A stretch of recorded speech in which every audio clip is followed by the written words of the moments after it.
Have you ever felt your heart shatter and still kept watching? The Last of Us, Season 2. Episode 2 doesn't just break you, it leaves you in pieces. This isn't just television. This is grief, revenge, and survival at war with your soul. Welcome back, everyone. Today we're diving deep into The Last of Us Season 2, Episode 2, Through the Valley. A brutal hour of television that doesn't just alter the story's direction, it defines it. This episode takes one of gaming's most haunting moments and somehow makes it even more agonizing. Craig Mazin's writing and Mark Millard's direction pull no punches. So, grab something to hold on to. We're about to relive one of the most heart-wrenching chapters of this story. Abby and the Fireflies arrive in Jackson. The episode opens with silence, the kind that leaves a lump in your throat until the blaring of an alarm cuts through. Abby, played with perfect weight by Caitlin Dever, walks a hallway drenched in dread, armed, alert, and absolutely alone. A second version of herself appears, a phantom soaked in grief, warning her not to go into that final room. The words, "His brains are on the floor," echo, but her feet move forward anyway. Her crying breaks the dream's tension, and when the real world pulls her back, it's no comfort. Abby wakes in a cold, grim reality, surrounded by her Firefly crew in a ski lodge outside Jackson. Morning light reveals Jackson's intimidating size, its fortified walls a reminder of both safety and paranoia. Plans start to brew. Joel is their target, and the promise among them is chilling. No one else will be harmed, only Joel. But beneath Owen's voice, doubt lingers. He's already scheming, not for the mission, but for a way out. Because deep down, he knows this road leads nowhere but death. Jackson prepares for the worst. Meanwhile, in Jackson, the world feels deceptively normal. For a moment. Ellie wakes in her garage bedroom, the bite of winter on the window panes, and Jesse at her door. There's an awkward yet charming exchange about her kiss with Dina at the New Year's Eve party. It's lighthearted, a rare breath of normalcy. But normal doesn't last in this world. Jackson's alarm bells are ringing too. Not with sirens, but unease.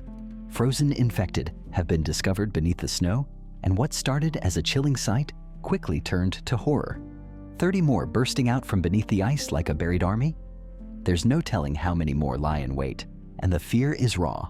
The infected are changing, learning, and using their dead as insulation. At a town hall meeting, Tommy stands at the helm, bracing Jackson for the worst. Streets will be abandoned. Roofs will become strongholds. The people must prepare for blood, or worse. And in that tension, old grudges still claw for attention. Maria, always the quiet power in the room, urges Ellie to make peace with Seth, the man whose homophobic slur at the party stirred Joel's protective fury. Seth, knowing the weight of what he said, offers an apology with a steak sandwich, a humble meal, heavy with unspoken guilt. Ellie half-heartedly accepts, but even food can't drown the bitterness in her throat. Abby is saved by the one person she hates most. The snow falls heavier now, cloaking the mountains in isolation. Abby stands on the ridge, her watch long, her mind heavier. She spots two figures on horseback, a glimmer of hope or the spark of danger. As Jackson's radios fail under the blizzard's weight, Tommy scrambles to send warnings, but Ellie and Jesse are already too far gone, holed up in an old forgotten 7-Eleven. Inside the crumbling walls, they find Eugene's secret, weed. A firefly pendant? The pieces of a past neither fully understands. The pieces of a man who chose to walk away from violence, only to fall victim to it anyway. Outside, Abby's world is crumbling too. Snow gives way beneath her feet, a silent avalanche dropping her into an icy graveyard of frozen infected. One shift, one crack, and the monsters awaken. They swarm her, relentless and starved, clawing their way out of the earth. She runs, scrambles, slips, only to find herself cornered by a chain-link fence. The infected breach it, toppling the last barrier between her and death. And when the final moment comes, when the infected leaps for her throat, the shot rings out. Joel, the man she hates most, the one who shattered her life years ago, just saved it. The irony is suffocating. He and Dina pull her to safety, seeking shelter as the horde closes in. Abby, barely able to breathe, seizes her moment. She leads them to the ski lodge, the trap already set in motion. Hey, before we go any further, if you're feeling the same gut-wrenching tension and heartbreak I am reliving this, hit that subscribe button. We've got so much more to unpack, and you won't want to miss a single moment. Jackson falls. While Abby leads her prey straight into the jaws of her waiting crew, Jackson braces for war. The infected come, and this time, they don't come alone. They've infiltrated the very veins of the town, their tendrils lacing through pipes, twisting the last safe place into another battleground. The gates, the guards, the plans, all fall to chaos when the bloater arrives. Tommy, armed with nothing but grit and a flamethrower, faces the monstrous thing head-on. Fire meets fungus, but the bloater barely flinches. Maria fires from the rooftops, but it's like throwing stones at a hurricane. Tommy, cornered, uses the last of his flame as the infected staggers, finally falling. A hollow victory, as the street is littered with the dead, and the sky is blackened with smoke. Abby finally confronts Joel. Back in the lodge, the moment everything has built toward finally arrives. Joel and Dina step inside, cold, battered, but alive. Abby stands there, her mask slipping, her voice steady but laced with venom. The introductions are chilling. She speaks his name. He speaks hers. The trap closes. Guns are drawn. Dina is injected, her fate hanging by a thread, while Joel sits at the mercy of his executioners. Abby demands the truth. Salt Lake City, the Fireflies, her father. Joel tells her. The truth lands heavy in the air. His confession is his last act of courage, or perhaps of defeat. Abby's face hardens. The weight of 5 years of grief, rage, and longing finally finds its outlet. She shoots Joel in the leg. Not to kill. Not yet. She wants him to suffer. And then, the golf club.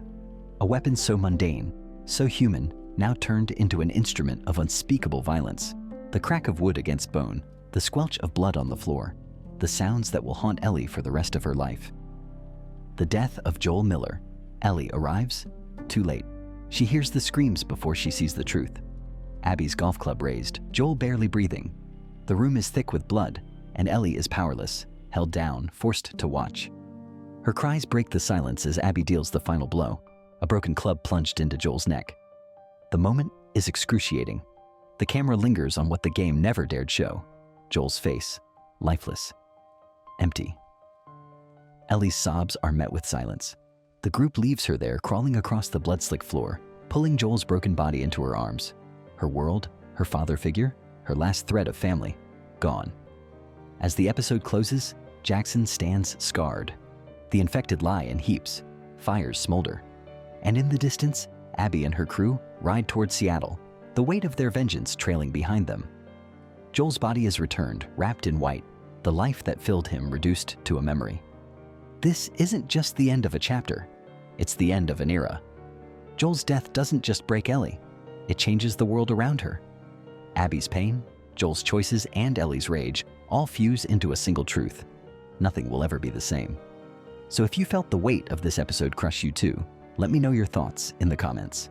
And don't forget, subscribe, because this story, it's only just begun.